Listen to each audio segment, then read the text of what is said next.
What is up, guys? Welcome to the South Coast. Got some vehicle maintenance going on today on the 2014 Ram 2500. This video is going to focus on fuel filter changes, so y'all stay tuned. We'll get into it.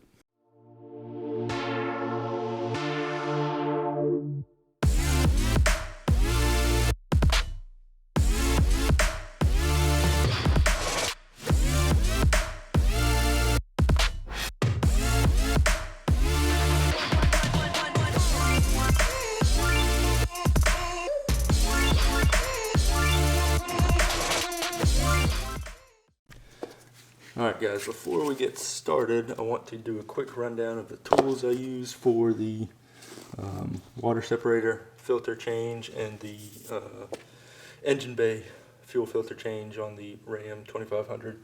So first off, a pair of oil filter pliers, adjustable, and this is actually a specific wrench for the moisture sensor, the water sensor in the water separator that's underneath the bed of the truck. So I use these two together. If the water separator is a little stubborn to come off, I'll put the oil wrench or oil filter pliers on it and grab it around the bottom section, get it to come off, and then once it's off, I use the oil filter pliers along with the sensor wrench to take the sensor off of the old water separator and put it on the new separator. So you'll see that coming up here shortly. And I'm gonna have links to these tools, Amazon affiliate links to these tools in the description. Helps the channel out if you use those links. You pay the same price, but it gives me a little bit of a kickback, so helps me to continue to make these videos and put out content. So we use those for the filter under the bed of the truck, and then for the engine compartment filter, we use a 28 millimeter socket. You can get whatever brand, it doesn't matter. And I could only find a 1/2 inch drive socket, but I use mostly 3/8 inch drive ratchets. So got a 1/2 inch to 3/8 adapter, and then the short 3-inch or whatever extension to go there, and I found that gives you just the right amount of height to have space under there to get the ratchet swinging around. You don't have a lot of clearance in there, but you have enough to get a couple clicks. A fine tooth ratchet handle is definitely helpful for that. So that's what we use to do this job. So here we go.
All right, guys, well, that wraps up the fuel filter change on the 2014 Ram 2500 with a 6.7 Cummins diesel in it. Got both of the filters changed.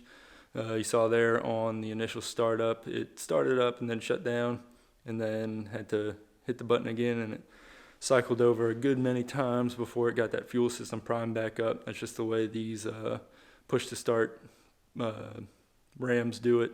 They just sit there and cycle until the fuel pressure builds back up, and then they fire up. So don't be scared if your truck starts to doing that whenever you go to start it up after swapping those fuel filters. Just takes a little bit for that fuel to get where it needs to go. Anyway, guys, y'all have a good one. We'll catch you next time down here on the South Coast.